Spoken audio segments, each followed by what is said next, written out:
Welcome back to Freedom Empowered with Nick and Mason, running for office 2020. How does that sound, Nick? I like it. What would our campaign slogan be? It would just be empowering freedom. Put me on a spot like that, man. Come on. We haven't got that far yet. We know we're running, we just don't know exactly what we're running on. Okay. So, we Hey, know we're gonna run. I'll be presidential. I'll be the president. You'll be vice president. Is that what we're gonna do?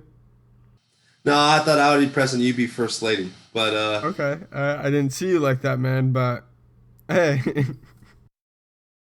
but it's kind of like, have you guys ever seen what's the show Black Mirror, where they have that one episode where the cartoon bear runs, and it's just some random guy that plays it, but he thought he'd make a joke to protest politics and say he would run for office, and people actually liked him because he was funny and they voted for him, and then they ended up having just this cartoon bear, leading the country. And what does it show you? It shows you that entertainment is the best motivator, and entertainment can change the world. And that's something that here in Freedom Empowered we like to try to focus on. I know we inherently have to focus on some, more serious topics, maybe some more serious figures, but there's no reason that you can't be crushing life and you can't be writing your own version of freedom while having fun. And today we're going to talk about a group of people that there's a lot of controversy around them, but they are having fun. And that will be the Jackass franchise. I know a lot of you guys have probably seen it, and a lot of you guys might, and some of you might have seen it, some of you might have not. Some of you might think that they don't, they're not mature, or that they're like somehow showing a bad image or pushing a bad message. But to be honest, they're crushing life in their own manner. What we talk about on the show is living your own version of freedom, no matter what it is. And even if it's not what, people want to see, or maybe it's not glorifying in the eyes of society, as long as it's what you want, it's what you want. yeah, and that's what we're gonna do on this episode. We're gonna try to apply our principles of freedom with the cast of Jackass, and just one of the first things off the bat is, in the world of stunts and doing stupid shit, they're number one in that. They're the best there is, which that's gotta stand for something. It's kind of prestigious. They probably can get a Guinness World Record out of it or something. You know what I mean? It's pretty incredible. But yeah, Jackass franchise ran on MTV from 2000 to 2002. That was just the show. But what actually... Oh, okay, so first of all, the main stuntmen, in case you guys don't know, you have Johnny Knoxville, you have Bam Margera, Chris Pontius, Steve-O, just to name a few of them. But most of you guys would probably know them for their movies, because after running into a lot of censoring issues with the show, they ended up deciding to move to a movie series because there's less restrictions on movies. And they can do things like show their balls on camera. Well, I remember seeing one. I forget who it was, but they put the anal beads and flew a kite, and until all the beads came out. That's a little ridiculous, Nick. I know that's probably the one that sticks out in your mind, but that is just so ridiculous. But yeah, some of you guys might not know this, but we'll go into a little bit of history of Jackass. And basically what had happened was it developed from the Big Brother magazine, which was a skateboarding magazine run by Jeff Tremaine. That's that older dude that they screw with every once in a while, but you never really see him because he's behind the cameras. He was the executive producer. And people like Dave Carney and Chris Pontius. And basically the rest of the cast was just regular contributors to the magazine, right? And, Johnny Knoxville, who is probably the main guy that you'll see, who he was a failed actor who decided to go into writing instead. So how he actually landed a gig with Big Brother magazine was he wanted to test out self-defense devices on himself for an article, and every other magazine knocked him down. No one else believed in him. But all those magazines were just non-believers. Jeff Tremaine bought into it. He saw some potential here, whatever that was, and he ended up hiring him as a journalist and had him videotape his stunts for the magazine. And later on down the line, Big Brother had its own movie, which a lot of Knoxville stunts were put in. But yeah, that's basically the beginning of it. And then you have people like Bam Margera and Ryan Dunn. They were doing a similar thing with stunts, but it was in Pennsylvania with their CKY crew. Some of you guys might have known them from later on when they had their own shows. But yeah, basically, this was just a group of misfits. I mean, Jeff Tremaine, he even drafted Steve-O, which you guys all know him now, but when they found Steve-O, he was in a very dark place. He was actually in a Florida flea market where he worked as a clown. I don't know what kind of clown he was, but I'd like to think he had the red nose and colorful hair. Yeah, or he could have been one of the scary clowns, just run around, scared kids at the flea market. But yeah, no. Where they all started, they were all doing, I guess, stupid stuff, and then. Well, it's more than that, because even Preston, if you guys know Preston, he's the fat guy. He does the King Kong thing, and he does a couple other really crazy stunts. But how he made the show. Listen to this. He ate 4 bananas with the peels on. Like, if there's not a lower tier casting than that, I don't know what it is. You know what I mean? Well, but that was the skills. Well, yeah, all of them were willing to do some ridiculous stuff. And they were all on their own before, but they all got together, and with a little bit of leadership, they were able to pull something off. They were able to make lots of money off of doing stupid stuff together. Right. I think it kind of shows 2 things. One is that anything is a skill. So by no means are we out there advocating you go work in a flea market or you go do some crazy, life-threatening stunts. But at the same time, when you're sitting there in your room and we say, what are your skills? You got to build off your skills, build off your knowledge. And you're sitting there like, I don't know what my skills are. I don't think there are any real skills. I just have a couple interests and they're weird. No, there's definitely a market for them. There's a way that you can build on those skills and, maybe change them a little bit to fit into some market, some platform, some field that you're interested in. And 2, it's just the power of connections. We talk about this all the time, about you have to build connections because you might not be the best at something, but if you find someone else that's a polar opposite than you, then that's the key. So when you're out there trying to find people similar than you, that's important too. But at the same time, your business partners and the people that you work with should be different than you because you're already you. You have your skills. You want to find someone who has different skills than you to come in and make you better. And in this case, that's what they did. They made connections. They found people that were from all different spectrums, whether it's a clown or a pro skateboarder or a stuntman.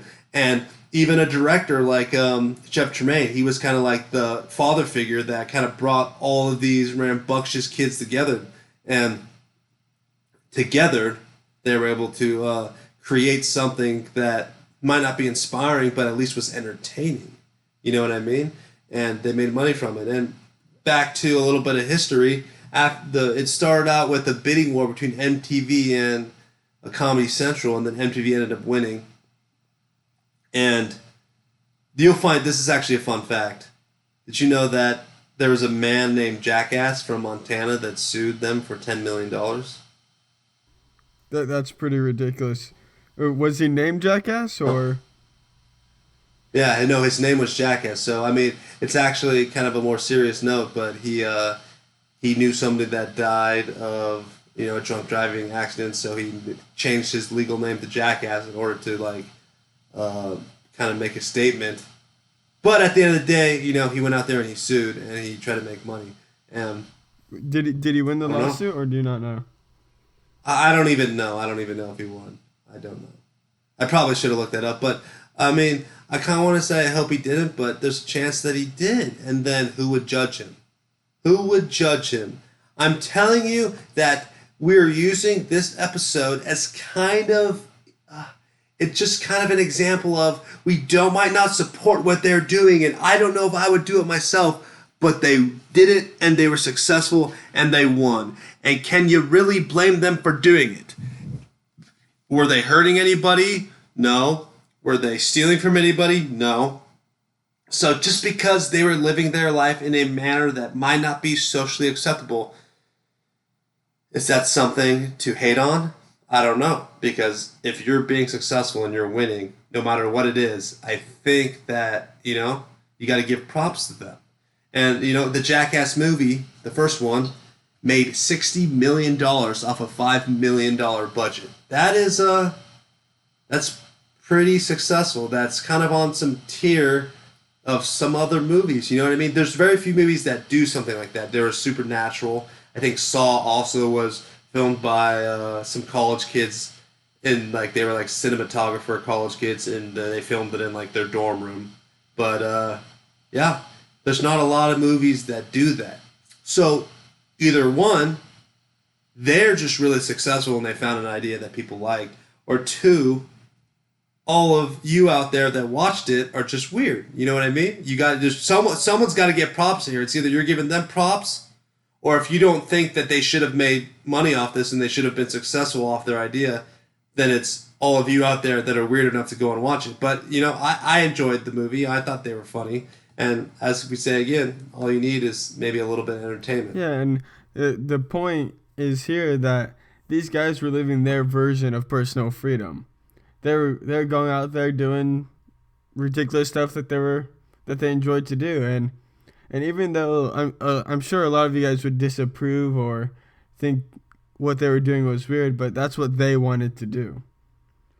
And so if there's any of you with weird talents or anything, don't be ashamed. Go out there and be the weirdest person you can be. A lot of people dig the weird stuff.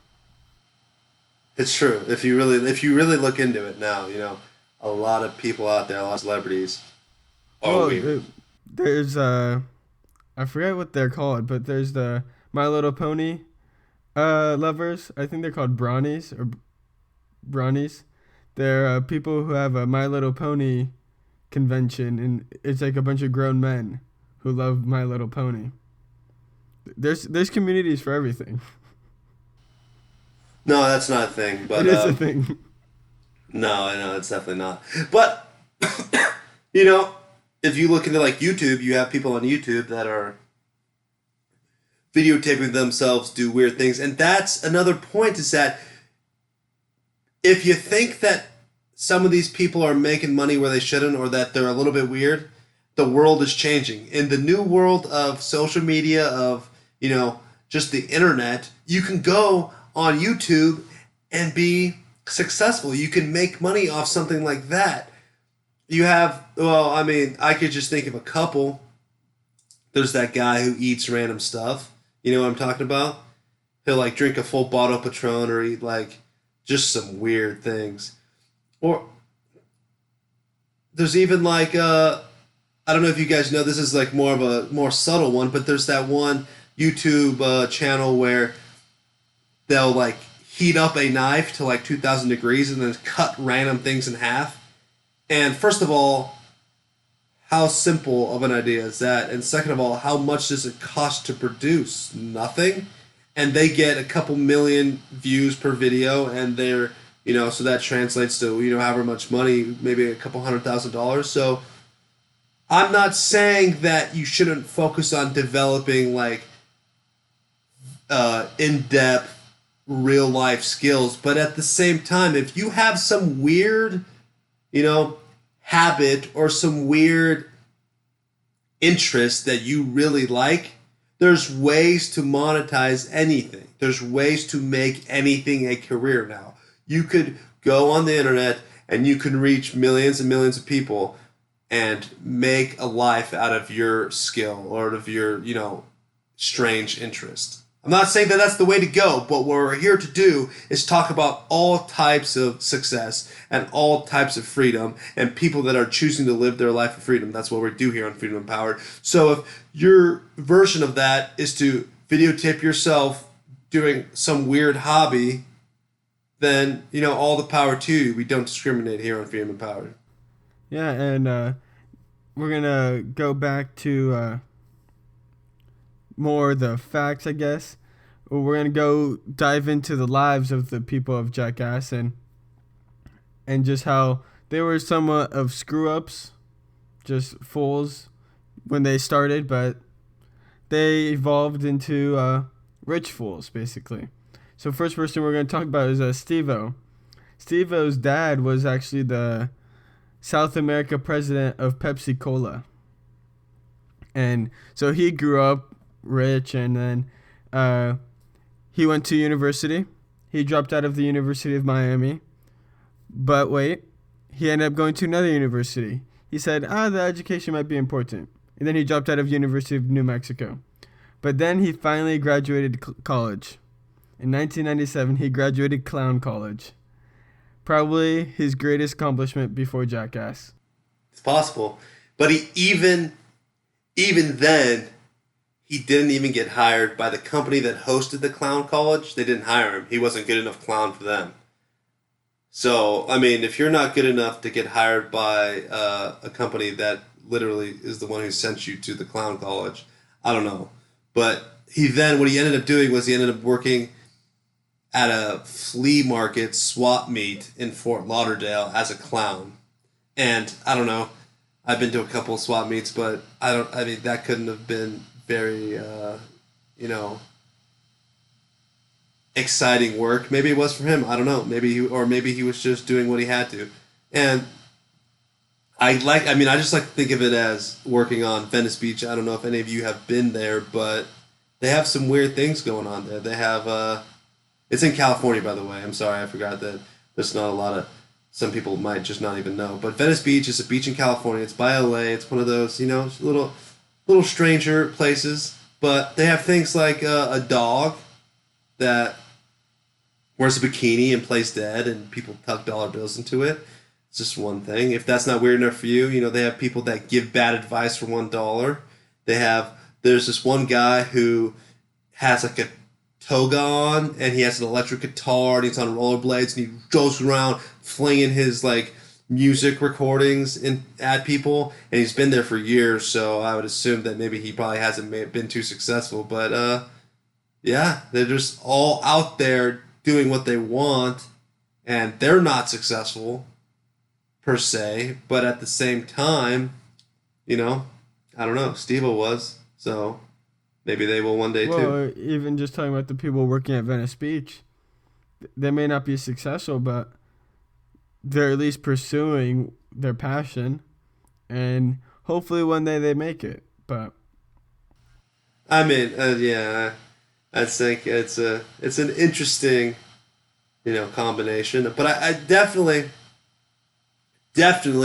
if anything, is the point where I think that there would be some things that they can learn and maybe some changes they can make to what it is that they're doing. At the same time, at least they're doing what they want. Because I know there's some of you listening to this show that are probably working some horrifying cubicle job that you don't want to be working.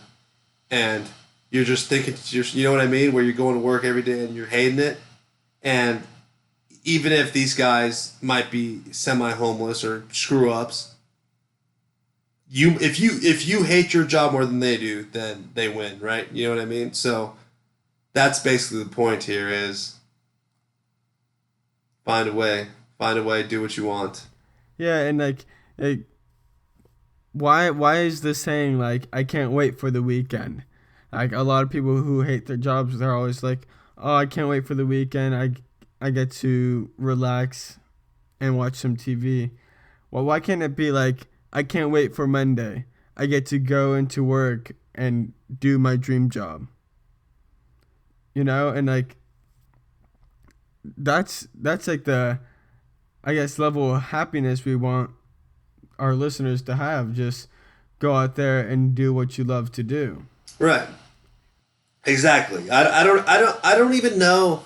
Like, I honestly don't know what pulls people into even doing those jobs. I think that there's this like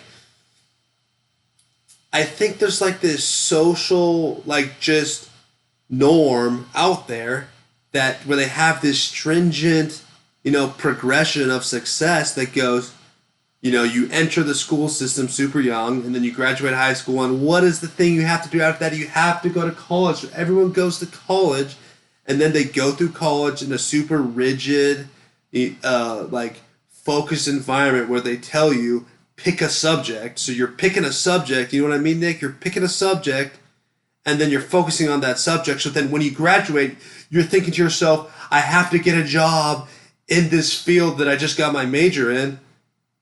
So then you end up working, either not being able to find a job in that field or working some low level cubicle job in the field that you studied.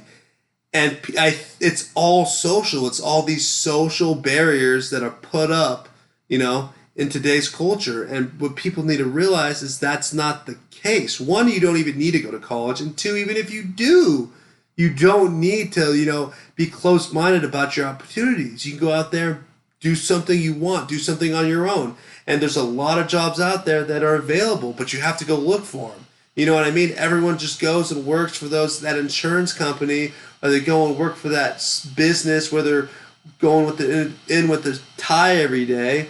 And it's because when you Google jobs, that's what pops up. But no, if you go out there, be a little bit proactive and start to identify what your skills are, what your interests are, and start to narrow in on what you want to do, you can go out there, either create your own job or just find something that interests you. Well, like, you know what I mean? Even Steve-O, he somewhat did it out of the ordinary. He was constantly sending videos into Big Brother, just to be featured on their, just to be featured by them.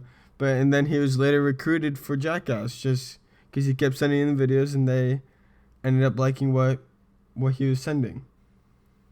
I mean, I think about how crazy that is. He was working at a flea market, and not to talk down on Steve-O, but he did a lot of drugs, so he's probably a semi-drug addicted, working as a clown in a flea market. And for him at that time to start sending in videos of himself to Big Brother and trying to, angle for a better job, that was probably a big move for him. And it kind of goes to show, don't be afraid to ask for help. You know what I mean? If you see an opportunity out there, don't be afraid to ask, because you have to ask yourself, what you have to do is you have to ask yourself this question. If somebody that was less successful than yourself came and asked you for advice, what would you do? And I'm going to guess you would probably agree, and you would probably help them out, because first of all, you're probably a nice person. And even if you weren't, it probably is a little bit gratifying to give someone else advice and be someone's mentor. You know what I mean? So all of you that are out there, afraid to ask for a better job, ask for a promotion, ask for a raise, afraid to go out there and ask someone to teach you something. You know what I mean? Because you're saying, I don't want to bother them. I don't want to be a hindrance. That's not the case, because they probably want to teach you. They want to help you out. Yeah, and I feel like a lot of people just think it's also like over their head, like, oh, I'm not qualified to do it, or they're gonna say no, so why ask? And what was Steve-O qualified for? What was Bam Margera qualified for? I mean, even Johnny Knoxville, like, what were they qualified for? They weren't, but they found a way. They found a way, and if they can find a way, you can find a way. You know what I mean? Just find a way to get a little bit of experience. Find a way to angle your skills and your knowledge in a way that can benefit you. It's very possible, but you have to be willing to go out there and put in the work to do it yourself. And what it kind of reminds me of college, where you have, college athletics in particular, where you have all these athletes that, might not be getting recruited for whatever reason. But the issue is that there's athletes out there that are willing to go out there, build like a tape of themselves, willing to go out there and contact these colleges and start to pursue recruitment and pursue scholarships. and they'll get recruited over someone that might be a better athlete than them, but that aren't doing anything proactive, to better themselves or to get out there and get their name out there. And I think it's just kind of ties back to a societal issue that we have, is that people think that they're going to be taken care of because they grew up being taken care of, whether it be by family or by whatever, and then they go to high school and everything's kind of rigid for them. Everything's kind of taken care of. It's like someone hands down a task and you complete the task. Someone gives you homework and you complete the homework, but no one realizes that in real life you have to be proactive. No one's out there to watch your back. There's no rules in the real world. There's not. You get what you work for, and in college sports, you can't expect some coach to know that you exist, unless you go and make yourself known. There's only a few people that get recruited without putting any work in. If you're the number one athlete, people are going to know your name. But if you're lesser, there's still spots for you, but you have to go and get your name out there and put in a little work. And that's what Steve-O did. That's what all these other guys did, is they, pursued it. Yeah, well, it's almost like talking yourself up. Like, you got to sell yourself. And if you're just sitting on the sideline and just hoping someone buys you or buys your product, I guess a good metaphor is like advertising. Advertising so people see the product and then they buy the product. But if you're not advertising yourself, no one's going to know about your product. No one's going to know who you are. And I feel like a lot of it is people lack the confidence to sell themselves. They do. I think they either think that they're not worth as much as they say they are, or they just have some sort of insecurities about being proactive. I think there's a big... I don't know. I'm going to ask you this question, Nick. I don't even know the answer to it. There's a big thing out there today in society that's like, hey, jobs are getting scarce. It's hard to get a job. You know what I mean? Take the first job that you get. I don't know, because I feel like there's way more opportunities than the world lets on. What do you think? Well, I think even if jobs are getting scarce, the ability to work for yourself is still an option. If you have a skill set, or you have a group of people with different skill sets, and you're able to do something where you don't have to rely on someone else to give you a job, boom, right there, you can provide for yourself, or even more, depending on how successful you are. That is true. They do say there. I was reading something the other day, and they were talking about millennials, which is, I suppose, this generation, and they're talking about getting jobs to where, since if, let's say, the economy's not where it used to be, so what companies are doing is they're not willing to pay for pensions, right? Because, for one, they're not going to hire a young person who needs that job experience, one, or two, might have a more fluid lifestyle where they can hire an older person who's guaranteed to stay with them for like the next 20 years because, they're already settled down. So what's happening is you're not having this pension system in place, where a lot of companies have their own 401ks or whatever. But what does that do, though? It fosters... So I guess that's where people are saying that there's not as much opportunity in the workforce. But at the same time, there's 10 times more opportunity to do your own thing, to be... back in the day, how much did it cost to open your own brick and mortar store? You know what I mean? You have to rent the place, you have to build it up, you have to start selling stuff, and you have a small customer basis because it's just that community that your store's in. But now you can hop online, have 2 billion people a day be your customers. It's free to start up your business, and you can reach just so many people. So there's always going to be trade-offs generation to generation, but the opportunities are just growing. There's definitely more opportunity today than there ever was. That's a fact. So, yeah, just get out there and make it happen. Like, if any of you guys have seen Catch Me If You Can, fantastic movie. I recommend it to all of you guys. But it's basically about this guy Frank, and he basically forged mills. Like, he forged millions worth of checks while posing as like a pilot and a doctor and a legal prosecutor. And he basically was running away from the FBI. He ended up getting caught, but the FBI ended up not necessarily hiring him, but they basically used him as a consultant. That's the word.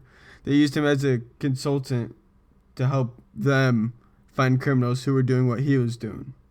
Right. So basically, he was like the real life version of the show White Collar. If you guys have seen that, he just got his sentence cut short by about 10 years, and he started working as like a CI for the FBI. And then after he was free, he ended up building his own financial security company where he, one, consults with companies that are trying to prevent that type of fraud, and then two, he will have lectures to the FBI. I know he goes to Quantico and teaches them about, you know, how to catch people like himself. But the point of this is, once again, this episode is strange because we're not by any means advocating to be a criminal, but at the same time, it goes to show that even being a criminal, something that is just wrong, and two, just not even a real job.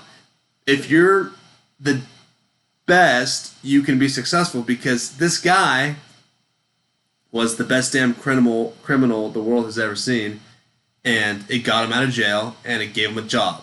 So if someone can make a life out of being a con man, you can make a life out of whatever your skills are. That's a fact. Yeah, exactly. If you're worried if your skills are going to be enough, this our entire show is basically how you are able to do what your dream is and still be successful or still have the life you want to have if you just put in the effort. And now let's just shift on over and talk about some of the other wacky cast members. We got Johnny Knoxville, whose real name is John Philip Clapp, which his new name actually sounds more realistic than his birth name. But he's from Knoxville, Tennessee, and he moved to California in 1989 to pursue his acting. And he was unsuccessful. So, But, I mean, first of all, he changed his name. That's a pretty good marketing thing right there. I mean, maybe if some of you change your name, it could help. I don't know. But, yeah, he ended up being an executive producer for Jackass. And since then, he's played in numerous movies. So, I think kind of one of the points here, Nick, is that it's going to be ridiculously hard, potentially, for you to be successful. But once you hit that first rut of success, once you make that first break, it gets easier. You know what I mean? Because I know a lot of you out there are probably thinking like, you know, I've tried. Maybe there's some of you that are listening that have actually tried to do your own thing but just failed. But why not keep trying? Because once you start to get it right, once you start to be successful, it just gets easier from there. And that's what happened with Johnny Knoxville. And that's what happened with a lot of the other players. I mean, you look at Johnny, and he tore his urethra during a nitro circus stunt. And he had to manually drain himself for 3 years after that injury. And if that's not some massive risk and some massive commitment, I don't know what is. How many of you are willing to sacrifice your family jewels for success? yeah. Are you willing, Nick?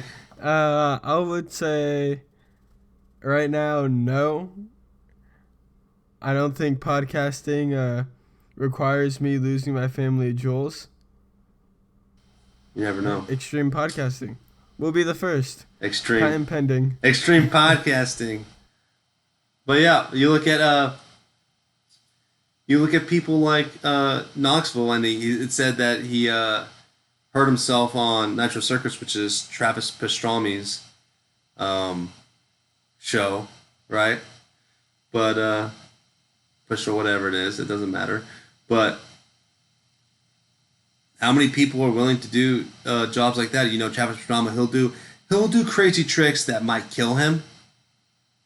But then again, you look at Knoxville, and he's willing to do tricks that maybe aren't certain death, but at the same time, it's guaranteed injury. So what Knoxville's doing is he is guaranteeing himself injury, but it might be a less life-threatening trick. But then Pastrami will go and do a stunt that's like jumping out of an airplane with no parachute, or doing a triple backflip in a monster truck, and that is potentially deadly, but not guaranteed injury. I don't know who do you think is more risky, Nick? Who do you think has more guts? I would have to say Knoxville, but I actually read an article recently that Pastrami is gonna do one of Evil Knievel's stunts pretty soon here. So that's pretty ballsy too. Really interesting. That's crazy. But I mean, if that's your thing, that's your thing. There's some people out there that are willing to do that, and that's them. But you look at people like Bam Margera. He's someone who's had a little bit of rougher time on Jackass. I mean, he had a lot of issues, and that's something that we're here to talk about on Freedom Power. We're here to talk about people that had struggles. You know what I mean? Because there's some people that are listening right now. We talked about it recently in one of the past episodes, that there's someone out there who thinks that they have too difficult of a life, have had too many screw ups, or too many mistakes have been made to where they just feel like they can't succeed, or they feel like maybe life's left them behind, or just they don't have any more opportunities left. But someone like Bam is able to still push on after everything he's been through, and many people thought he wouldn't recover, but he's on his way to recovery. Yeah, well, ever since the one of the fellow Jackass members done when he passed away, that's when Bam really struggled a lot, and some may say he hit rock bottom, but he became an alcoholic, he became bulimic, and a lot of people didn't think he would recover, and he once told a story while he was going through all of that. Well, he was an alcoholic and bulimic, how one day he just ate a frozen pizza, but he didn't cook it. So just a full frozen pizza, he just ate that, and that's just how distraught he was mentally. I don't know if that. I don't know. I don't know if that's a good example. Well, I don't know. That just seems a little. Is that not a prime example of you being distracted or messed up mentally? It might be. I don't know. I don't know. I don't know. What would you say that's But a sign of? no, you might be right, because if I think about it, I've never done that. So yeah, it's possible. But yeah, the point is just because you're hit rock bottom doesn't mean you can't have a full bounce back. Doesn't mean you can't still be successful, because every step you take in the right direction is one step closer to success. You know what I mean? Yeah. When you think about it, it kind of brings it into context. How many people go to Hollywood and try to be a musician or do some other job that Red from That 70s Shows would despise, and persevere? You know what I mean? But if it works, and if you're successful, who's to blame you?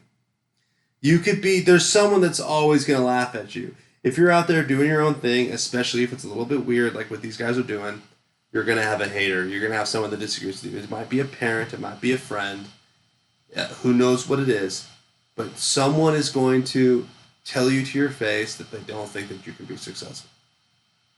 But I guess you just have to just ignore them and just keep pushing, because that's one of the three steps. There's three steps we say to success. There is knowing what you want to do and having legitimate steps to pursue that goal. then you have to take massive risk in that, to achieve that goal. And then 3, you have to not let anyone tell you that you can't succeed. That's one of them. Can't listen to the haters. You cannot listen to the haters. But don't hate the haters. We talked about that too. Don't waste energy that you could be using to better yourself to hate on the haters. That's just a waste of time right there. You have to not listen to the haters, but also don't waste your energy and your time trying to hate back at them. It's a fine balance. But really what it comes down to is just doing you. You do you, boo-boo. Just do your own thing. Just do your own thing, and who knows where you'll end up. That's what these guys did. It's what they all did. They did their own thing, and they didn't worry about what the rest of the world thought about them. And guess what? There's actually a huge portion of the world that is inspired by people that are willing to do something out of the ordinary, as you can see by their success. At the end of the day, they're winners. You know what I mean? Who would you rather be? Someone that lives in a cubicle or someone that goes and injures themselves for a little bit of success? I don't know. But I think cubicles are pretty shitty. Yeah. Don't you think? Yeah. Would you want to be in a cubicle or would you want to be Wee Man? Wee Man's the Legend 27 right there. That's true. Wee Man has really crushed it. He's kind of, like Peter Dinklage. Both. Small people. Nothing wrong with that. You know what I mean? They've really lived it up. I mean, they do. That's another thing. It would go back to the same point of you have to embrace your skills. You have to take advantage of the qualities you have in life. And if Wee Man just went out there and said, you know what, I'm either one, like, embarrassed of my qualities, or 2, just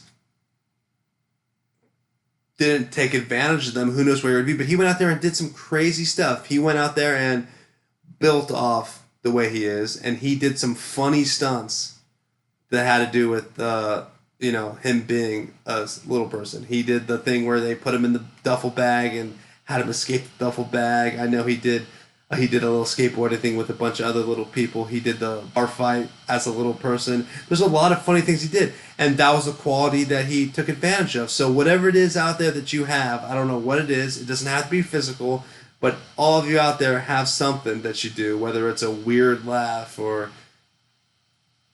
you're left-handed like me. It's all strange. But you look at left-handed people, there's the past 5 out of 10 presidents were all left-handed. You know what I mean? So in a population where, what is left-handed people, like 15% of the population, and they're out there making more than 50, 60, 75% of the past presidents were left-handed. I don't know. Maybe that's a sign. I'm going to have to fact check you on that. I don't know if I believe that. You don't think I can be president?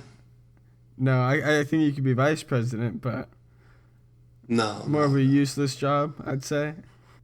But yeah, I think what kind of drives me insane is that when people see stuff like the people on Jackass and think, oh, like they're just immature fools, just, oh, they're dumb. It's stupid that they're making money that way. And I feel like in today we've kind of changed maturity to adapt more with social norms. So if you do something that's not normal in society, you'll probably be labeled immature rather than just a weird person who does something weird. No. What he means, so there's a lot of words there, my friend. What he means is, yeah, I think it's been a kind of like the evolving of society where back in the day, maybe maturity meant that you were out there, you were actually being a man, you're going out there and doing your own thing, being an entrepreneur or something like that. But today, we've misconstrued maturity with just doing what society thinks is best, and that's not the case. That's not the case at all, because first of all, you know what me and Nick think about social norms. Like, they ruin success. They hold you back. They're whack as hell. They're not right. You don't want to do that. And because first of all, we know all the issues that are out there in society, so how is falling in line with them all of a sudden mean that you're mature? It doesn't mean you're mature. So you have to go out there and make it happen. You look at Steve-O, where did he come from? We talked about it already. He made a massive improvement. I don't know. You look at Steve-O, and how many of you would you spend a year or two being a clown in a flea market if it meant that you were a movie star afterwards? Possible. I wonder if I wonder if he knew what he was doing before he did it. I don't know. Do you think he ever dreamed of being a movie star? Or was it all just crazy? I'd like to think that it was all just crazy, spontaneous success too. You know what I mean? Because it would just be that much more inspiring. Because I think it's definitely a thing to where, everyone's out there trying to plan their success, but I think a lot of success just happens spontaneously where you don't see it coming. And that should be a motivator for you guys to just blindly commit. It's the Freedom 22. Don't worry about whether you can't see the finish line or not. Just go and pursue your goals, and you'll be surprised by how successful you end up becoming. Well, yeah, in a world like today, it's so big and the opportunities are so large as well. If you just go pursue what you want to pursue, there's a very high chance you're going to succeed. And I feel like a lot of people let their childish spark die as they age, and like their imagination of how of what they want to do in life just goes away just because the social norms shoved it out. Oh, you're 18, you go to college, there's just a social norm of what you're supposed to do in life, and your dreams you had as a child of what you want to do when you grow up just are gone. And maybe that's why Jackass was so successful, is because it brings back this idea of being a child. Maybe it brings back some of these people's, childhood imagination where they are so lost in their cubicle that they see Jackass is like, wow, I can't believe there's people out there that are actually doing something that they enjoy, no matter how childish it is, and they're being successful. So maybe it kind of leaves them a little bit of awe. You know what I mean? I don't know. That's a possibility, and it's just like when we live in a world that's as massive as it is today, with as many people in it, there's always going to be someone that disagrees with their dream. There's going to be someone that morally thinks that what you're doing is crazy or immature. But if you're not hurting anybody and you're not stealing from them, as I say, you do you, boo boo. Go out there and do your own thing. It doesn't matter, because if you're having fun and you're not hurting anybody else, that's what you should be doing. And chances are, when you're doing something that is actually your passion, that you truly enjoy, you're going to end up being successful in it. And people will recognize that, and people will help you out along the way, and you will help them out. And hopefully we can create a world where everyone is doing what they want to do. Yeah, exactly. And when you look at the cast of Jackass, Mason and I probably wouldn't have taken that specific route, but we're not daredevils, skateboarders, or clowns even. But they have a different dream, and we have our own dream. And you guys listening, you guys have your own dream. And at the end of the day, we all just gotta pursue our dream and live our life happy. And that's what we do here on Female Empowered, is we go and explore the lives of different people and explore their dreams. So if you don't know what your dream is, maybe you can find it in one of our episodes. And that's the goal here, is to just inspire and motivate people and show you how to do what you want to do. But yeah, that's about going to wrap up this episode, guys. Go ahead and follow us on Facebook. We have a little top secret information for you this time. We might be starting to give out a couple t-shirts. We made some t-shirts because we like Freedom Empowered, and we just thought we should have, some cool things to wear around town. And if you guys want to wear one too, go ahead. We're gonna give them out on Facebook probably. Maybe have a little raffle, a little competition, something, because you can't get things for free. You have to put in a little bit of work. So maybe we'll have a little competition. But yeah, if you want to get part of that, go and follow us on Facebook. Start to get connected with our little community we're building. And who knows where we'll be. Thanks for joining us again, and we'll talk to you next time.